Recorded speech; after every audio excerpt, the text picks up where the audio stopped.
Now, when you talk about the home investment part, right? Like, what do you find is the most challenging part in the home flipping, home investing? I know you're getting into it, but what do you see as a challenge or the biggest challenge in that? Currently, inventory. Yeah, deals, right? Finding the deal. Finding the deals is the hard part, especially right now during COVID, because we just have such limited inventory. So you have to go and lead gen, find your own inventory, which is possible, 100%. I think for most people, and this was my initial issue jumping into it, is the funding, having the capital, right? That's almost everybody's problem when it comes to entrepreneurship, wanting to start a new business, is having that funding available.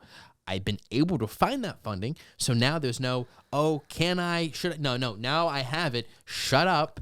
Quit making an excuse that I can't do it because of ABC. I can. Now make it happen. Yeah. But again, capital is the hardest thing. But if you provide value, build relationships with people, there's enough people out there with money that are willing to give you the money if you show them you're serious about this. I'm going to keep looking at the camera like that because literally just build that relationship and people be like, yeah, you want 10 grand to start this business? Do it. You believe me? You show me your plan? Let's make it happen.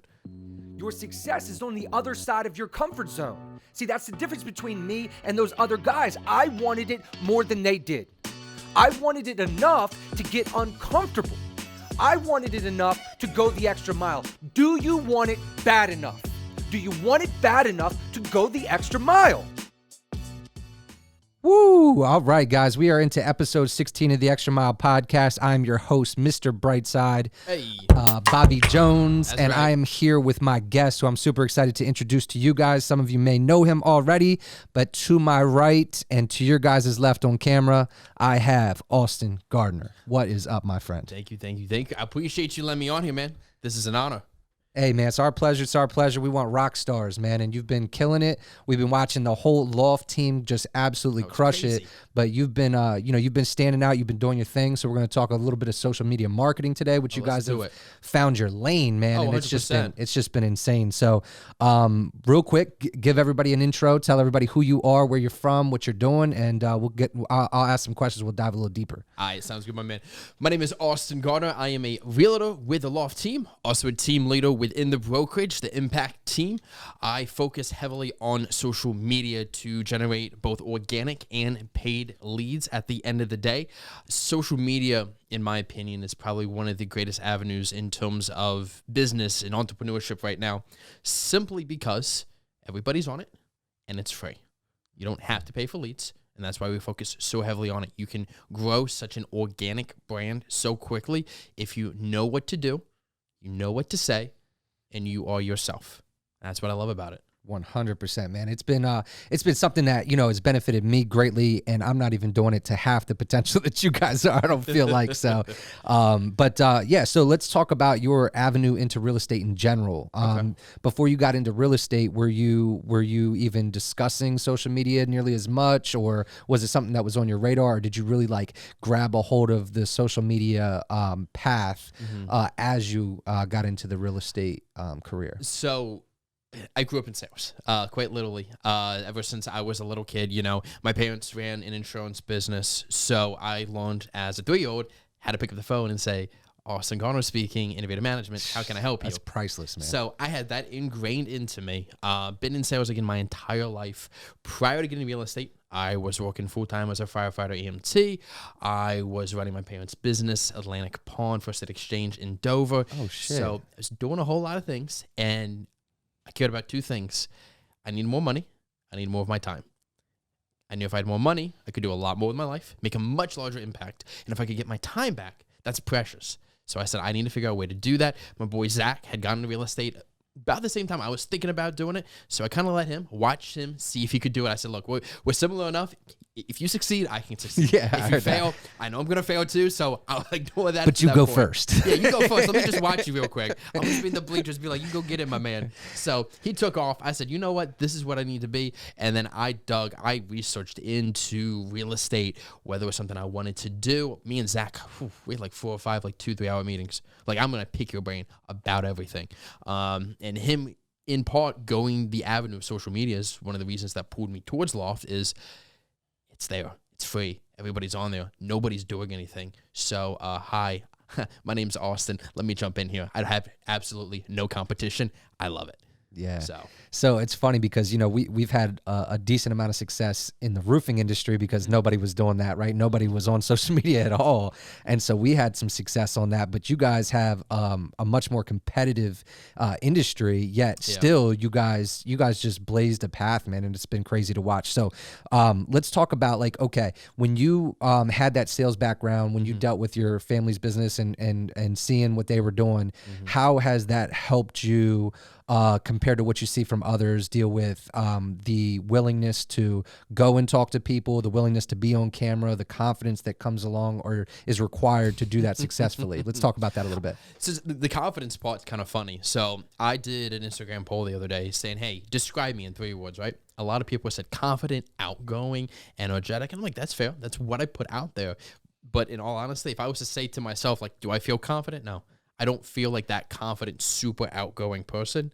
Yet the perspective of everybody is that I'm 100% that way because of the energy I put out. So your own perception definitely plays into all that, and the perception you put out there, your brand and everything. Right. It's interesting seeing that compare and contrast sometimes into who I really am. So, but the sales background in terms of becoming a realtor, I think has helped me simply because, again, I was, as a young kid, go out there, go talk to people, engage, especially the service mentality.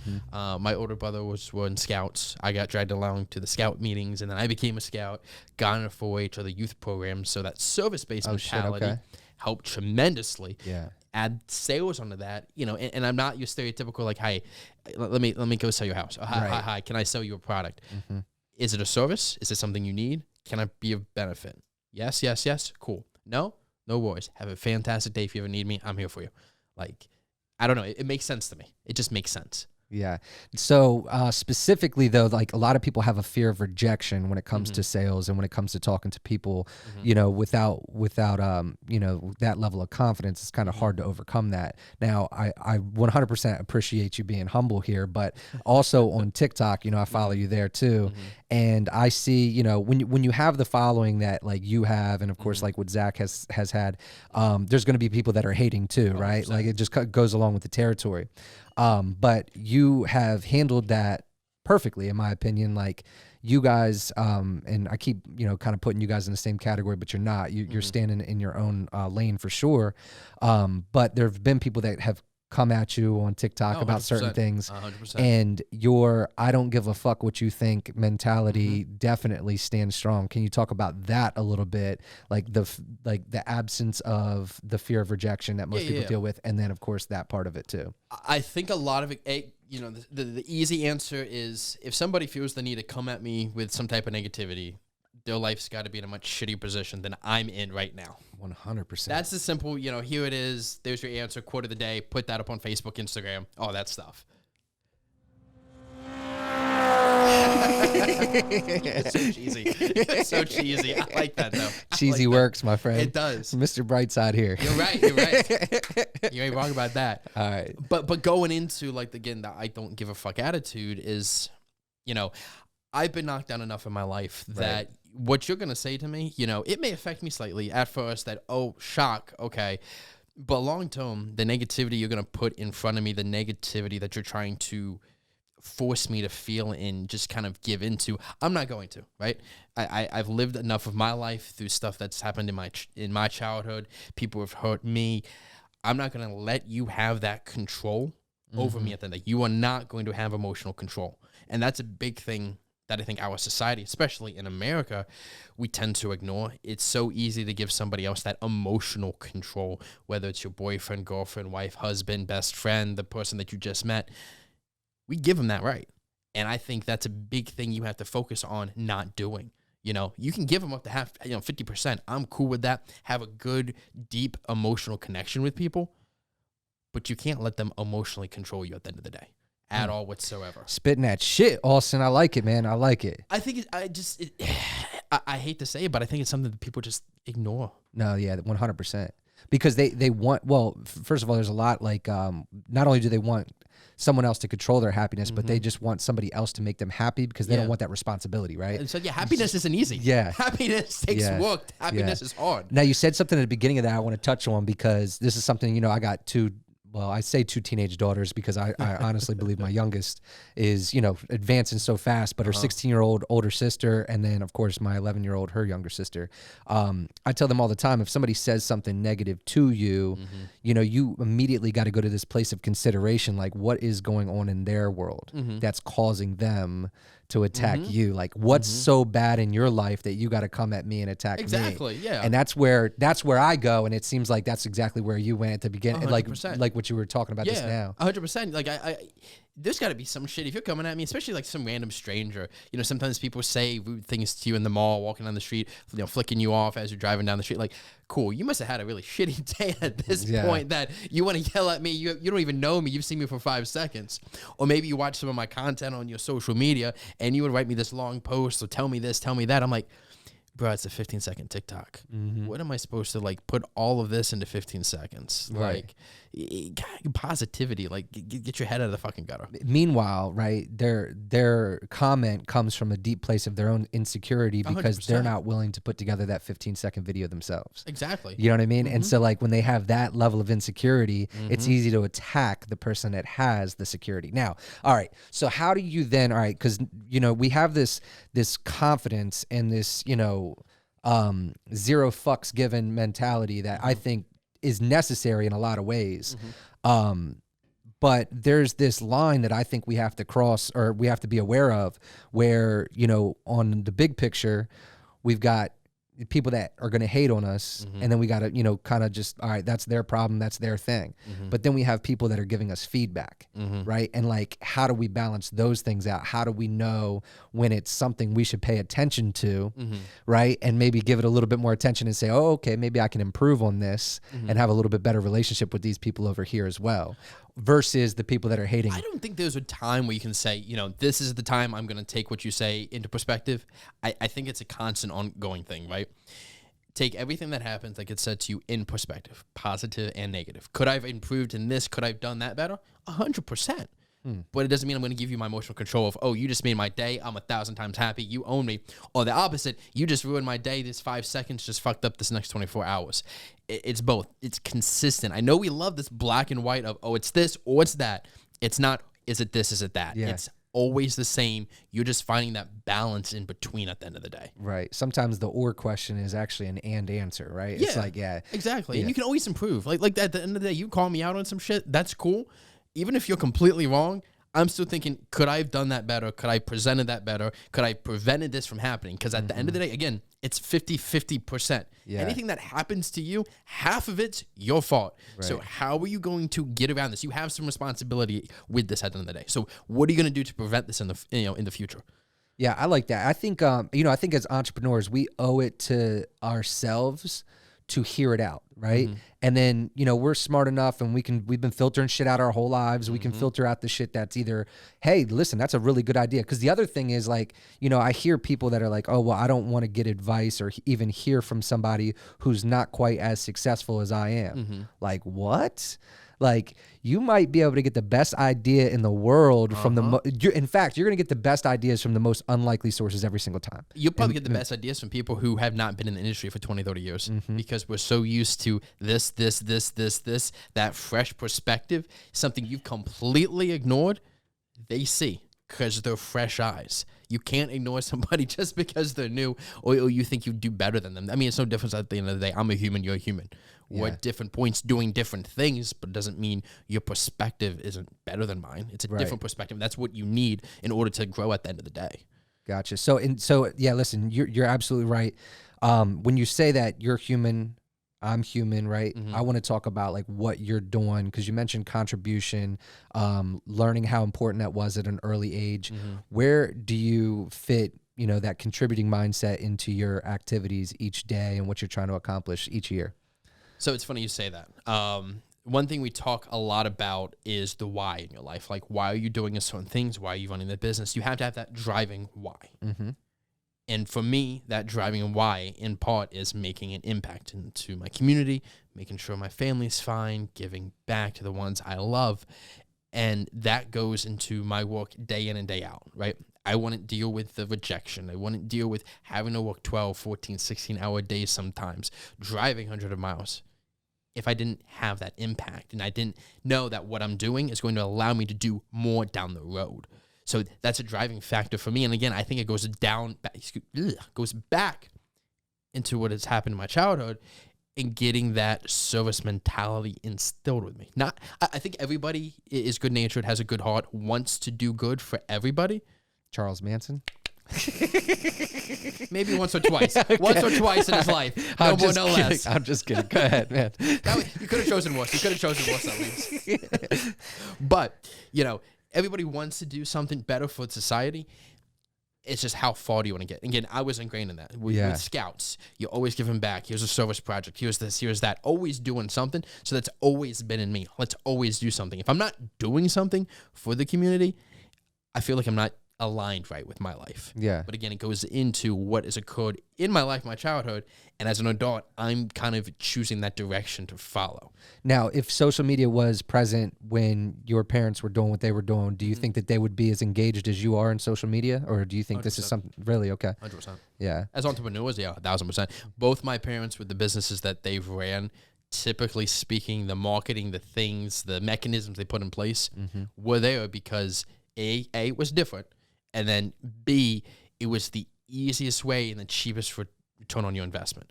Yeah. Again, that's what social media is. It's free. It's the cheapest return on my investment. I'm not going to spend $2,500 on a billboard. I'll spend $2,500 on Facebook ads, and I'll get the population, the people that I want to see me, to work with me, in front of me. Yeah, I'm going to take this billboard to them and put it in their right in front of their face on their phone. Even though Apple's making that a little harder now. I know. Hey, listen, man, that's why, you see me over here on my Samsung supporting the marketing. Appreciate you, man. Appreciate you. There's always a way, though. There's always a way. And that's look, everybody on Clubhouse is like, wait, he's on Samsung? Right, though? Who's this guy? Who's this guy? You got to eat him off, man. I'm going to tell you right now, we have a group chat on Loft. The iPad is clutch. If you're not part of, Team iPhone. Yeah. You don't get to be in the group chat, man. Sorry. It's we all wish you good. could be here. It's We all wish you good. could be here. No, I want to touch that really quickly. Go ahead. So the whole scarcity idea within business, depending on what niche you're in, right? There's one right now in real estate with Zillow, right? Zillow is going to take over, real estate agents. We're not going to be able to exist anymore, blah, blah, blah, blah, blah, right? They're doing something, right? And they're going to take a portion of the market 100%. Yeah. In my perspective, it's no different than the brokerage down the street. It's just more competition. Just like with, iPhone not allowing us to target people quite as easy as we did before. Cool. Pivot. Right. Do something else. Right. Figure out what's going to work. It's not going to be this consistent this every single day. You've got to roll with the punches. You have to roll with the punches and deal with the change, because change doesn't need friends at the end of the day. No. Change is just, hey, guess what? We're here. You decide if you're going to keep on moving. If not, get the fuck out. Yeah, change is the only constant anyway. Like, if you're not banking on the fact that everything that you're doing right now is not going to work forever, then you're setting yourself up for failure anyway. So let's talk about this a little bit, right? Well, actually, no. You know what? I want to ask you, because you also have you're in the first responder realm, right? EMT, is it, or firefighter now? Okay. Yep. You want to talk about that real quick? Just let everybody know what you're doing outside of the real estate thing and how you're contributing in that way as well. So outside of real estate, I've been in public safety for about a decade now. I'm a firefighter, EMT, former police officer. I've been a wildland firefighter. Cop, bro? Yeah, a little seasonal in Milford, man. Loved it. It's fun time. Seasonal wildland firefighter. Done a little bit of everything. I thoroughly enjoy public safety. I enjoy the craziness of it. To me, and those chaos scenes where everybody says, I don't know how you do it. How are you not stressed? I am the least stressed. Like, everything can be blowing up around me, shit going to the fan. I have no stress. I'm calm as can be. Because to me, that's exciting. Not that I wish anybody get in a car accident or house on fire or anything like that. Right. But I want to be there when it happens, right? To me, being able to give back in that way, in those moments, means the world to me. So I'm happy as can be. Let me help you out. I do what I need to do to help you out and keep on rocking and rolling. I'm not like, oh, God. So do you think that that's playing into like what you're doing with real estate? And if some, because I've seen other realtors get in, panic mode if there's some last minute thing that happens before closing or something like that. Do you think that's helping you manage things or stay strong? Or do you just think that was something that you would be good at regardless? I think that, on top of my parents being entrepreneurs, again, ingraining that in me, helps a lot, because when shit happens, there's definitely realtors, and I've seen other business professionals, when shit hits the fan, they freak out, even if it's something simple. And I'm just kind of like, meh. Like, okay, we'll roll with the punches, and then we'll figure this out. If not, oh, well, we'll do another day, or we'll do something else. It's fine. It's not going to make or break my life at the end of the day. So yeah, I mean, I guess that public safety, hurry up and wait mentality, the here you are, now do your job kind of thing helps. Yeah. I haven't really thought about that too much though. That's a good question. Yeah, well, I pay attention to your TikToks, my friend. So I had that question. I had that question on my little imagination. Here we go. My imaginative checklist over here. But listen, so I want to ask you a few questions. I'm going to go back to what you were talking about with Zillow, right? Okay. I feel like every industry has this coming in one way or another, right? And, we hear Gary Vee talk about how audio is really going to be the way that people do business in the future, right? They're going to be like, they're going to say, Alexa, find me a realtor, right? Yeah. Or they're going to say, Alexa, find me a roofer. And so the idea, though, is to have them say, Alexa, find me Loft's number, or get me in touch with Loft team, right? Or Loft Realty. So is that, like, do you think that is something that you guys are positioning yourself with right now through the social media marketing? I mean, you guys are there. Yeah, with Alexa. Yeah, 100%. Yeah. Yeah. When emerging technology comes for different programs, we at Loft do tend to typically jump on it ahead of everybody else, just because we know it's there, it's cheapest. Same thing with Gary Vee when he ran all the wine ads through I think it was Google. Yeah, it's cheapest, nobody's there, so learn it, do it, and keep pushing forward. But I don't think everything's going to get as automated as everybody's kind of afraid it is. At the end of the day, we as humans enjoy that one-on-one connection we have with people, the relationship.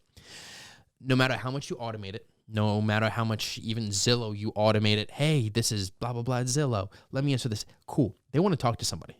They want to feel like there's an individual at the end of that line to help guide them. I think there is a portion of the market where if you can do everything electronically, that's fine. You see that in car sales. But for the most part, if you have a car dealer here in Delaware who you have a relationship with, you're going to go back to them. Yeah. So it's a balance between the two. And you as an entrepreneur, as a business owner, you've got to recognize that that's a shifting market. So you have to shift your brand, your perspective, your lead generation towards that so you can be the front face for it all. And not just be like, well, why aren't they just coming in the store now? Right. Because they're not going to. They're going to go to Google. They're going to go to Facebook, Instagram. Yeah. Yeah, I mean, I think that's the thing, right? And, obviously I believe big in relationships, and I think that nothing can replace the power of relationships in all things. I mean, not just business itself, but just, the connections that one relationship can, put you in position to form other relationships and business opportunities, real estate opportunities. So, I think that's where your guys' community efforts, the things that you guys are doing out there is really going to work, and that's where we're at, right? We have to make sure, because at the end of the day, I'm like, what is it? The extended car warranties, right? Oh yeah. Like, there's still somebody, it's not a robot, right? And it wasn't a text message. It wasn't an email. It was somebody actually calling to try to make that transaction happen. And if that could have been replaced, it would have been, right? 100%. Like, at the end of the day, people still want to do business with people. And I think that no matter what, like, Zillow is never going to give a fuck about your dog and the fence that you had to make sure that they had to make sure that their dogs were safe in the backyard. They're never going to care about any of that shit. You're going to care about that. You can have that conversation when you run into them at the grocery store or whatever. You know what I think is interesting about that is, while there is automation coming, and you've seen it, Rofo, Walmart, all that good stuff, I think it's pushing people outside their comfort zone of saying, I can work here, I can make just enough money to live, and I'll be fine. Those super low income jobs, they're dwindling away. And I think it's pushing some people forward into entrepreneurship, into doing things that make them happy. I mean, there's kids on freaking Instagram who get paid to make like Jello and freaking Play-Doh and all that stuff. $100,000. They like it, they do it, go do it. It's the same thing where I'm seeing, especially during COVID, so many people became entrepreneurs, whether it's cleaning cars, cleaning houses, doing this, that, and the other, because you had to adapt. Survival mode. Society's going to keep moving forward at the end of the day. And I think this automation's pushing people towards, oh shit, I can't be comfortable anymore. I've got to accept, if I want ABC in my life, I got to make it go happen. Because if it's not, I'm screwed. Right. Yeah, I think you said it earlier. Like we have to count on change. We have to understand change, know that it's coming. In roofing, we got wind of Elon Musk putting out those solar shingles back in, this was like 2016, and the second that came out, I've researched it more than most. How did you learn about that? How'd you find out? There was an announcement, and his claim, he likes to make claims. Yeah. Oh, yeah. He loves Twitter. First of all, I love Elon, mad respect, but his claim was that the solar shingle and the solar roof would be cheaper than a regular roofing system before the energy savings were considered. And so I quickly got a quote for Tesla's solar shingle on my house, which would normally have cost the average consumer about $12,000 for a roof, was going to cost me $75,000 for a new solar roof. And it was still not going to be available for 3 or 4 years. So, and then it was going to take me 35 years to break even. So that made me check the warranty, which was only 20 years. So these might fail before it breaks even. I break even. Oh. So I wasn't a big fan. So, but obviously things change, things get, constantly improve. Yeah. And so I'm constantly watching him. I ordered a Cybertruck, so I'm waiting for that to get here. Right. But so we've been staying on top of this, and believe it or not, we started offering solar roofing in 2018. We've installed 2 solar roof projects here in Delaware already, and we are now looking at launching the first solar shingle in this area in the beginning of next year, hopefully. Interesting. Yeah. So but that's the thing, like, I have to, and the other thing, kind of like what you're talking about, is like the way that 2020 played out and the way people were forced into certain roles, working on my business and not in my business, like a lot of entrepreneurs or small business owners have to. I would have never been able to put the time and research into understanding any of that solar stuff, right? We would have been head down, plugging away on regular roofs until one day we're smacked in the face with reality that now there's a solar shingle available. And what he just said in his last paragraph is systematize your business. Yeah, 100%. Systematize it. Yeah. Pay a system to do it. Pay somebody to do the job that you've learned, mastered. Give it to somebody else. 100%. Utilize your time better. It's what you are what you decide to make yourself. Your money is what you decide to make it. Your time and its value. If it's $8 an hour, you've now valued yourself at $8 an hour. Do you value yourself more? Yeah. Cool. Have somebody else do that. Yeah. So, all right, let's get into this. I want to talk about Clubhouse and what you think of Clubhouse so far. Have you made any significant connections on Clubhouse? Have you got any major takeaways that you've gotten since you've been on Clubhouse? So, in my perspective, Clubhouse is another social media. As of right now, quasi-professional, which is awesome. I've made a couple dope connections. I love it. I've not been on it as much as I should because I've been systematizing a lot of my business the last month or two. However, with that in mind, I think it's a great resource, but it's like anything else. It's consistency. I built up a brand on Facebook, Instagram, TikTok because of that consistency. Is TikTok your primary, you think? Not really. No. So for business, it's Facebook and Instagram. Yeah. For my business right now, TikTok's good for branding, and I can repurpose the content I make on TikTok elsewhere. I think right now, Clubhouse, if you want to be on it, it's not a place to generate sales. For the most part, it's a place for you to find business connections to grow. Find business connections that'll help grow yourself, help grow your business at the end of the day. It's relationship-based. Oh, my God, it's an app, but it's still relationship-based. And that's something. And it's audio-based, right? So it's like I'm not going to continue to sing Gary Vee's praises until he gets on the damn show. But at the end of the day, like, this dude's been preaching about how audio was going to, really be the way. And here we are with all this technology and wonderful cameras and all this like VR and an app that embraces audio is winning. Like, what in the fuck? But it is, and I love it, dude. I've made so many connections on here. It's been great, man. I've really, but again, like you said, man, I haven't been able to put the time into it that I really want to. Yeah. Because it does require it. A lot of time. Like even more so than some of these other social media platforms. You just have to be on it, bringing value all the time. I can't pay somebody to post content on it. No, I got to be there, and I've got to listen, I've got to talk. holy cow, Yeah. I got to be focused. But I hear some of these major entrepreneurs, like big time entrepreneurs that are like, they've told their company, this guy won Mario Nafal. I can't remember the name of his company, but he owns a growth hacking business that is like amazing, right? But he told his entire team and his entire company that he plans on spending 90% of his time on Clubhouse. So 90% of his working time now is going to be spent on Clubhouse building. And dude, he's winning. His rooms average like 1,200 people in the room constantly. Holy cow. Yeah. So, I mean, it's obviously it's working. So people, we just got to embrace it. You got to embrace it. You got to move with it. With whatever that money-making activity is, I mean, you got to stay with it. You got to focus and understand what it is. And I'm super excited with everything I've done the past couple months. In about 2 weeks, I'm going to have almost everything I need systematized so I can be on Clubhouse. Yeah, getting your time back, these relationships back. I can be on podcasts. But again, it doesn't happen if you don't can give up your phone for 45 minutes so that it doesn't. Man. I'm twitching right now. Like on the inside, I'm like, holy Did cow, we just what sit am I this missing? in front of you so that you can like look down and touch it and make Like, you hey, feel a little bit more comfortable? Let me see this. Put the iPad in front of you. No, dude, it's so crazy. All right, so let's talk about Austin and what's next for Austin. What are your plans in real estate? Is it more growth? Is it building out a team? Are you going to be a real estate investor? Like, what are the moves for Austin in the future? Like, let's go next 5 years. Oh, cool. Big picture. Okay. Yeah, okay. man. So right now, it's Loft Realty. It's my team, which I'm growing right now. At the end of 5 years, Loft Realty is looking to expand, grow. We currently have a couple of sites outside of Delaware that are about to launch, which is exciting. Shit, nice, man. Going to be pushing that guys. very hard. Thank you.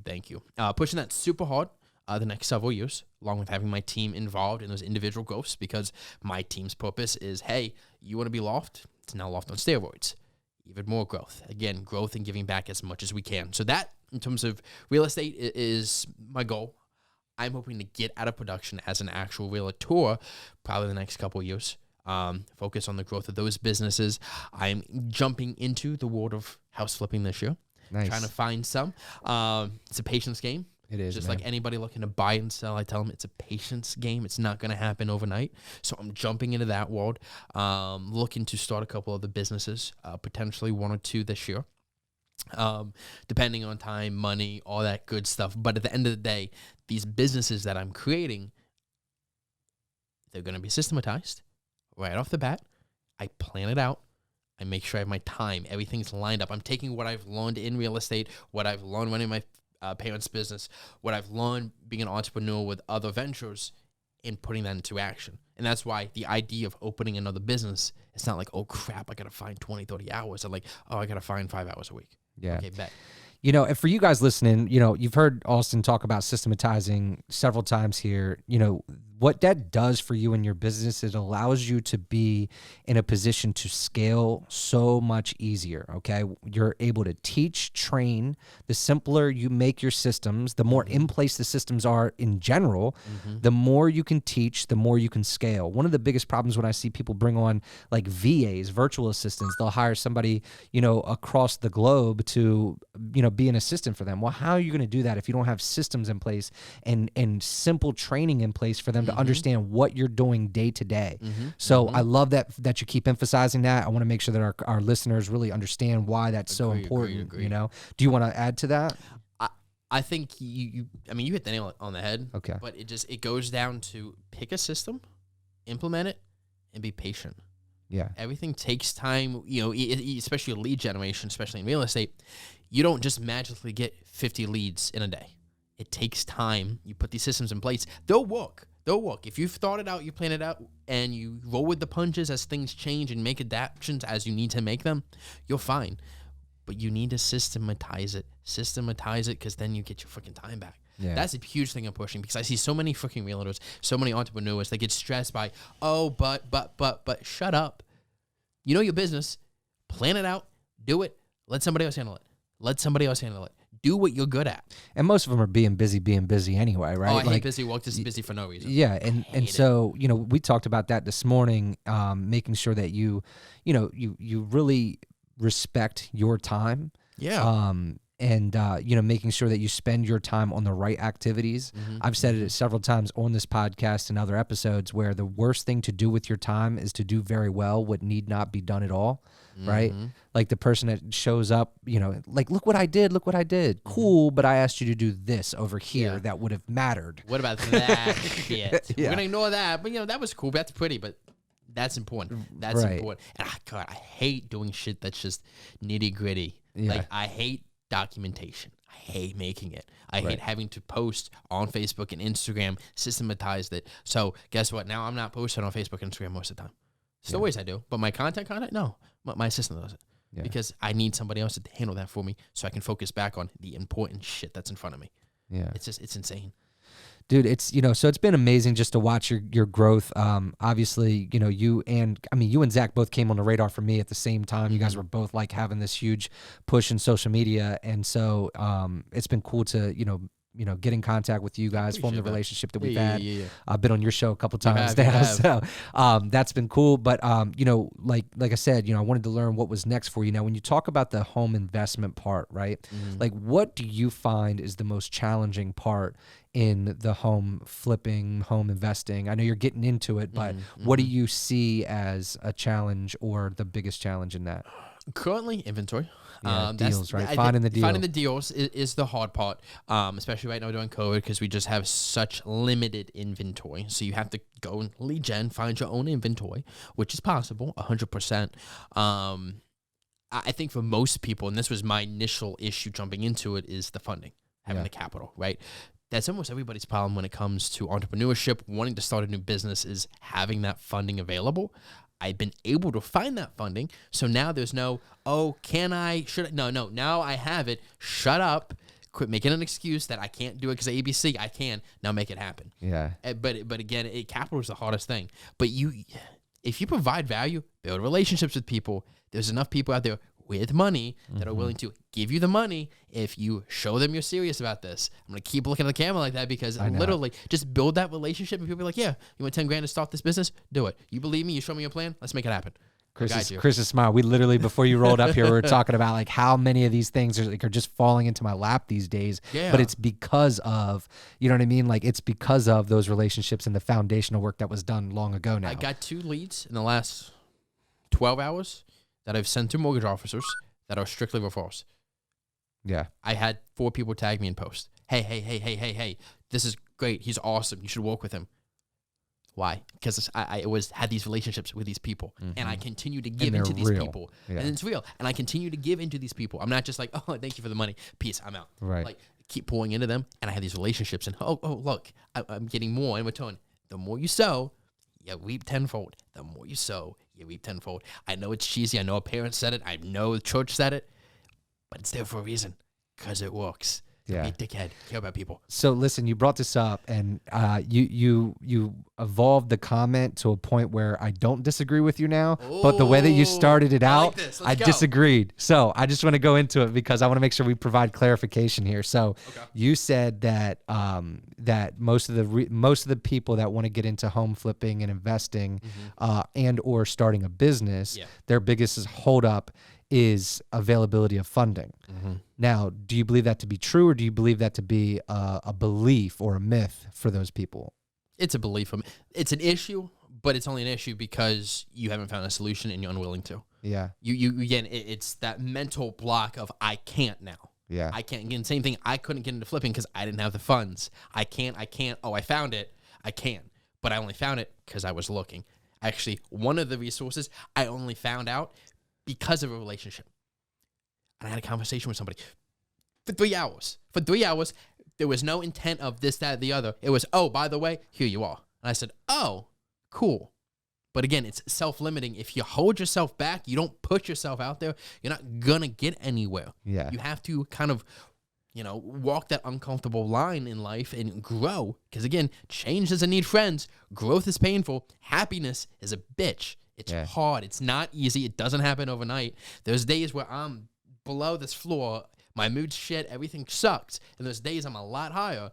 But that happiness that I want, that I'm seeking, that happiness that I am, it takes work. It takes pain. But it's much better than me knowing I'm over there, always down. always in pain, Right. always sucking. Oh, yeah. I'll deal with these moments so I can be where I want to be. Yeah. I spent a long time in a victim mentality, man. So I know what you're talking about when you could be over there in this, in this bad spot. I had a whole argument about that the other day. Yeah. A whole argument in a group chat, which I love. So let's see different perspectives where, at the end of the day, disagreeing is healthy, by the way. Like people act like, yeah. Don't just be like, I disagree and don't say anything or be a dick. But if you disagree, let's cool talk with about that. it. Yeah, because you might that's where humility, gains its wings, right? Like if you are willing to learn, but nobody's willing to speak up in the fact that they disagree with what you're saying. Yeah. Then there's no opportunity to learn there. You got to be willing to listen, though. Yeah, you got to be willing to exactly. listen. Oh, yeah. A lot of people aren't, and that's why most people aren't willing to speak up. Which sucks. Right? But it's okay. We're talking about the situation. I said everything that happened in my life, I'm half to blame. Yeah. Every way I've been hurt, whether it's physically, emotionally, mentally, economically, everything that's happened to me, half of it's my fault. Yes, somebody could have gone and kicked my ass down the street. That's fine. I put myself there. I was unable to defend myself. I didn't have the shape to do this. I messed up. Now, yes, they assaulted me. They did what they had to.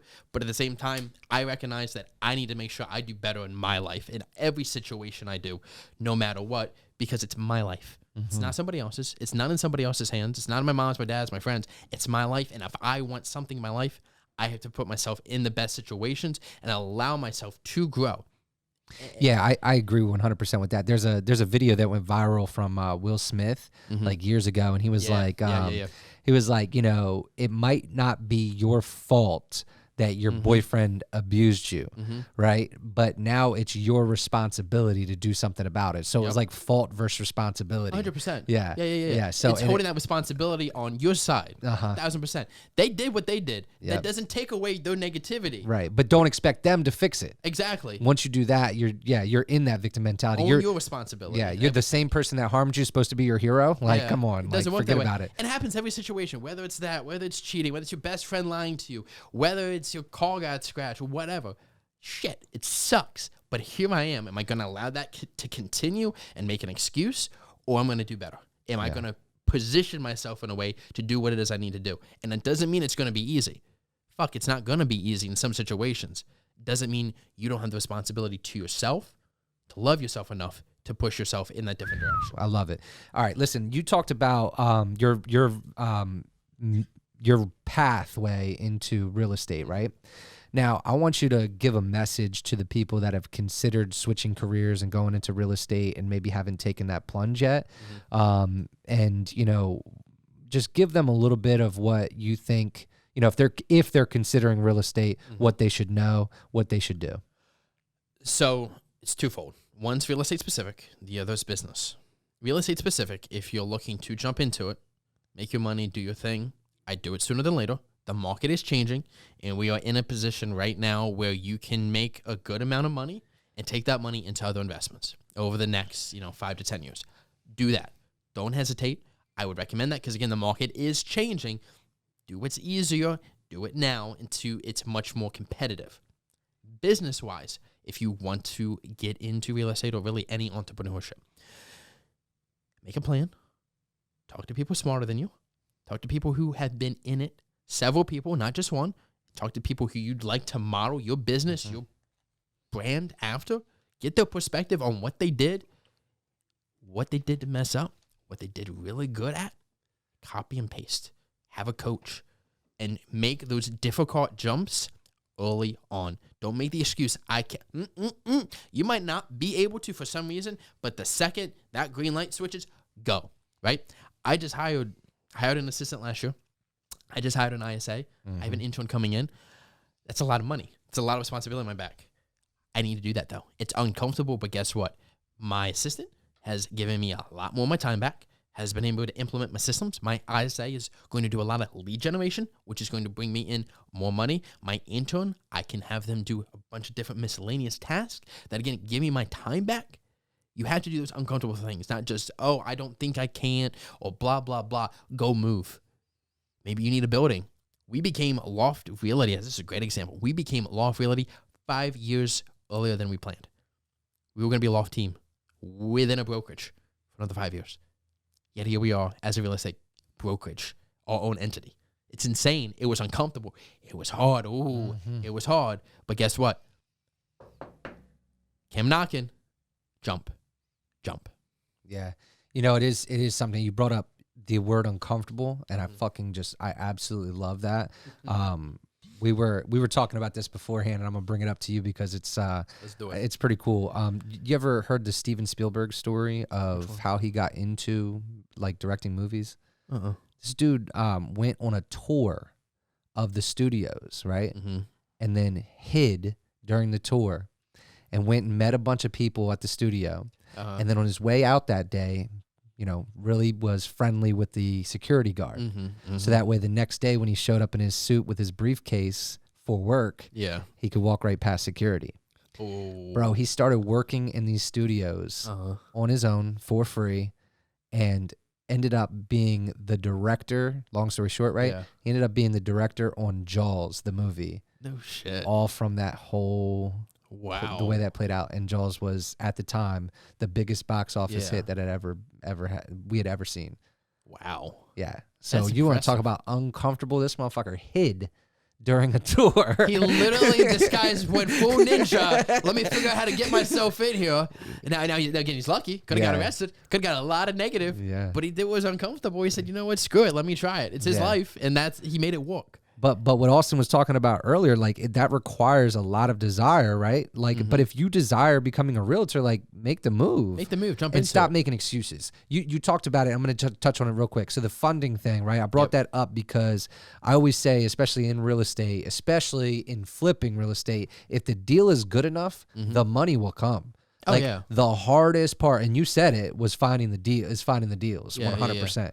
I got to give Jim Olsen his credit on that because that was something he told me. He's like, listen, if the deal's good enough, the money will come. I was like, all right, Field of Dreams ass mother. No, but no, the reality is like that part of it. And then in business, a lot of people wait for all these stars to align.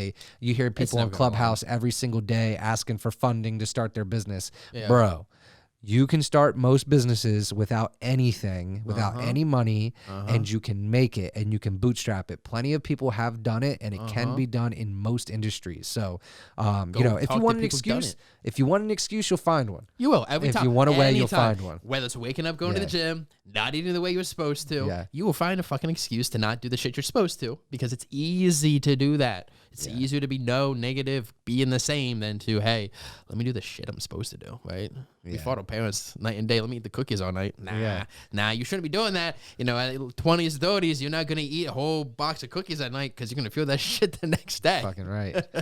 And it catches up to you. It does, real quick. That one cookie that's 10 pounds, you're like, what the hell? Like, damn, man. Back I in the used to day, be able to I eat like a a whole pack of pizza. these. Yeah. It's just damn shame. All right, listen. So there's a few questions that, you know, that we ask everybody. We've actually gone through one or two of those. But what question do you wish I would have asked you so far that I haven't asked you? Like, what is something that you would like to talk about that I haven't brought up? Let's see. What's one thing? God, I'm on the spot. I love it. Yeah. I love it. I think I did this to you too. My podcast. Maybe. I got all these pod deck things though that like give me questions. Yeah. But I'm such an unscripted person. I can't You do are. that shit. Like I just can't. You know what I mean? So you got one? Or? I think I might have one. Okay. It's not in my head. It's just going to come out of my mouth, hopefully. I know. Fuck it. I'm going to come up with something. So like it. my question is this. Why did you not ask me what the question should be? Why have I not grown more? Ooh. All right. Austin. Why have you not grown more than you have? Because I held myself back. Personal choice. Used everything as an excuse why I can't. And don't get me wrong. Life, things, shit happen. You roll with the punches. You're not going to grow as fast as you always want to. But allowing myself to have that excuse of it's COVID. This relationship's ending. This negative thing has occurred in my life. I'm going to allow this perspective to hold me back. I'm going to allow myself to be tired, not take care of myself, my body the way it needs to be. That's what stopped me from growing, being farther ahead than really where I am right now. It's myself. And I think that's really what most people have happened at the end of the day. They stop themselves from becoming and achieving the things that they want simply because it's easier, again, to be comfortable in the bullshit of your life than it is to grow into happiness. Man, you guys heard it here, folks. Like Austin getting vulnerable with us, but on some real shit. Like, let's think about it. I don't give a shit how well you're doing out there, right? Are you doing as good as you could be? Nope. Like, are you at the fucking most you can possibly do? And if you are, you're lying to yourself. You're lying to yourself. I'm about to say, like, yeah, you ain't. Come on, bro. You could be always doing better, but that's fine. Yeah. I think I brought this up in Master Networks last week, and we were talking about like, time management, right? And Brian Tracy had this thing where he was like, listen, if you want to get the most efficient version of Fred that you can get, I'll put a fucking loaded 357 to his head, and I'll tell him if he wastes 1 single second today, I'm going to blow his brains out. Yep. And I guarantee you're going to get the most efficient version of Ed or Fred you've ever seen in your life, right? But that's the thing. Like, if you think about it, if your life was on the line, right, you would be that much more effective. You'd be that much more powerful with your time. You'd be living to a different degree of potential. Guys, our life is on the fucking line. It is. You only have so much, and you don't even know how much it is. You're not guaranteed 80 fucking years. Maybe it's 40, 30, 100%, man. You want to make an impact now? Because you might not be able to in 5 years, because you might be. But you see, this whole thing goes back to the point I made earlier of if you want to jump into some shit, have a mentor, have a coach, have guidance to say, hey, time block your shit. Here's the perspective of how to do A, B, C, D, F, G. Understand that you need a why in your life and that your life is short. Because most people, guess what? Who do they go? Who do most people go to for advice if they have questions? Their friends. Parents. Cool. Guess what? They're just like you. Yep. They're just like you because they're your friends. They're your parents. And that's okay. It's cool. That's all. I love them. They're part of me, but they're not going to encourage me to grow because we're in the same circle. You got to put yourself in a different circle at the end of the day. Yeah, man. Yeah, I've been in that situation. I've talked about it several times. I went to start the business. People around me, the closest people to me, were like, "Hey, you shouldn't do this. What if it doesn't work?" And I looked at them. I was like, "What if it does work?" Now they meant well, but what we see, and a lot of times, especially when it's friends and family, they mean well, right? And they want you to do well. Shit. But there's two things here, right? There's two things. One is, they really truly want you to be safe. They don't want to see you fail, which kind of a smack in my face, like, okay, you got no faith in me. Whatever, that's okay because I got enough faith in me. Then there's the other side. The other side is they see you win, and then they're forced to face the reality that what they believed was holding them back this entire time, which has stopped them from starting businesses and going out of their comfort zone, was truly doable the whole time. They just didn't have the courage to do it. No, I agree. That's an uncomfortable conversation to have with yourself. It is. And honestly, that conversation I had with myself last year. I had to make decisions about certain relationships in my life on whether or not I was going to continue them and if they were beneficial for me. Because I've had both sides, right? The execution shit, but they mean well and they want to make sure you grow. And it still hurts. And sometimes that can wear you on those relationships. And I've had other ones who fake supported me, right? A little bit of encouragement. They wanted you to succeed, but not more than them. Not more than them. Not to outshine them, right? And it succeed in the way that they think you should. Yeah. Not anymore, right? And I've straight up had people extremely close to me say, encourage me at first, and then, hey, no, fuck you. You're failing. I hope you fucking fail. You're doing all of this. What's happening? Where's the money? Yeah, what are you doing? And I'm like, well, it's patience. No. What are you doing? You're over here doing this shit. Why are you on fucking Facebook, Instagram? There was a reason. No. Fuck you. Literally, from people. I've been in real estate for years, Austin. Yeah. And the way business is done is not on Facebook and social media, okay? 100%. All right? So do 100%. it the way that we've been doing it for years because that's the way it's done. Yeah. I've had a significant other. Again, just, you're not succeeding. Why the fuck are you doing this? Why are you doing this? Blah, blah, blah. The lack of encouragement, right? And just downright breaking me down, right? And you can't have that. You have to have a circle of support. You either have to be the most strong-minded person in the world to just not let it impact you, or you have to cut ties. You got to cut ties. Yeah. And most of the time, cutting ties is the right thing. It's the right thing. It's the hardest thing usually because you don't want to break that relationship. Friends, family, it sucks. Yep. It sucks, but it's about you and your happiness. Nobody else. It's your life. And there's a catapult effect, man. When you can cut ties, right? It's that string. You know, you've seen a catapult before, right? They fucking bring this whole thing back, right? And then it's held down by straps, and then they cut the straps and you fucking fly through the air, right? 100%. We've all played Angry Birds, right? Is it Angry Birds? Yeah. So that same thing. When you cut those ties with those negative people, you can catapult. You can. So speaking of flying high in the air, right? There's the name of the podcast is the Extra Mile Podcast, right? Okay. All right. So one of the things that we ask every single guest is to bring up an example in your lifetime. This could be in previous careers. This could be in real estate. This could be in any part of your life where you truly went the extra mile, above and beyond, you know, the next level for client, customer, for yourself, whatever, and it just really came back to you tenfold. Okay. I got 2 examples, actually. Fire away. Quick one is in real estate. I've given up most of my commission for one deal to get my client in the house. Had to because of really shitty situation, working with some professionals who, in my opinion, are really shitty. But I bit the bullet for my client. Since then, I've gotten numerous referrals off of them, which has brought that little bit of commission, got me tenfold. I bit the bullet up front, continued to give that service mentality, and it came back. But that significant other didn't understand why you did that, right? No, not at all. What the money? But there's a reason, I swear to God. I swear to God. The second reason, and I'll take this as a personal growth for me, is when I was deployed as a wildland firefighter, it kicks your ass, right? You know it's going to be hard. It's harder when you're out there. When you're an East Coast Delaware boy and you have thin-ass air everywhere and you're hiking 10, 15 miles a day, it kicks your ass. It kicked my ass physically.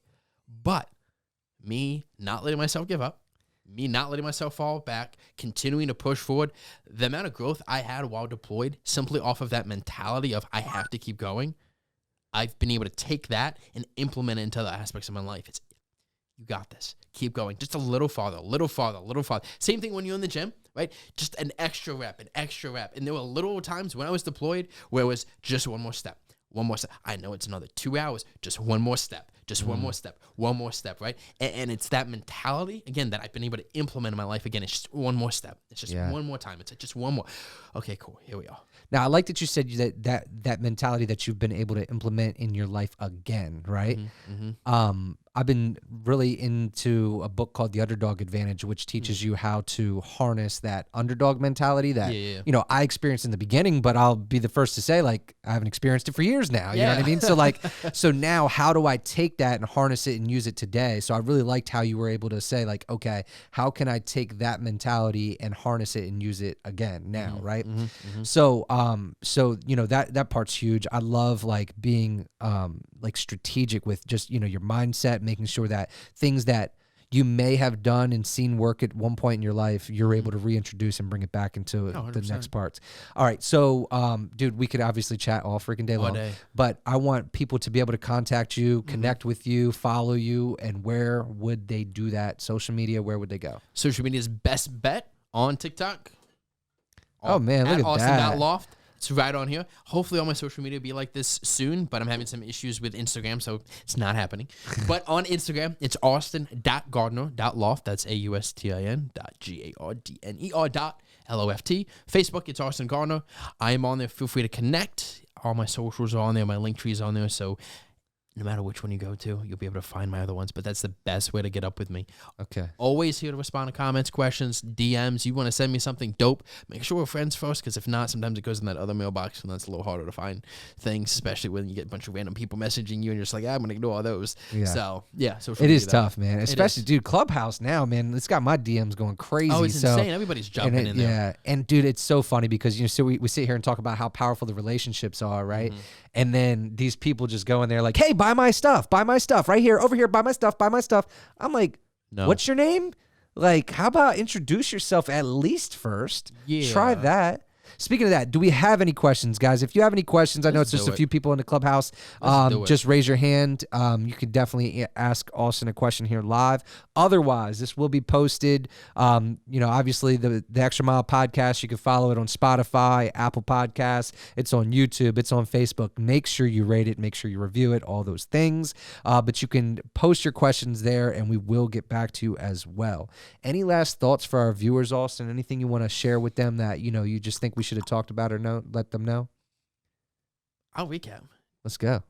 Change needs no friends. Accept that. Yeah, man. Your happiness matters at the end of the day. Nobody else's. And you're in control of it. And you're in control of it. You decide it. Happiness is important. It's not easy. It's hard. And the third thing, and this is one of the driving factors that has helped me push myself, and it was one of the driving factors when I was deployed as a wildland firefighter. It's a quote from a movie. Forget the movie, which sucks. I'm gonna get the tattoo on me at some point. Thought is real. Physical is the illusion. Everything real is up here. Everything else is fake. Nothing else can hold you back. It's all about what's in here. No matter who you are, Michael Phelps, Elon Musk, it's all in here. They got where they were because of here. Not physical. It's all up here. Remember that.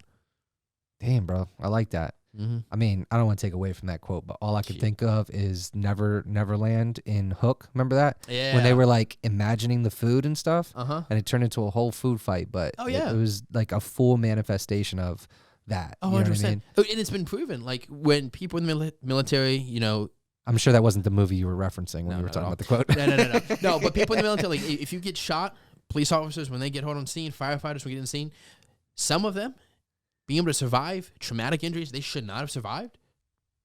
I have to keep pushing. I have to stay awake. I have to stay awake. I have to keep going. Oh, yeah, there's It's that so many mentality. examples of that, It's so much dude. in that. It's in your fucking head. Yeah. Use your head to your advantage. Don't let it cripple you.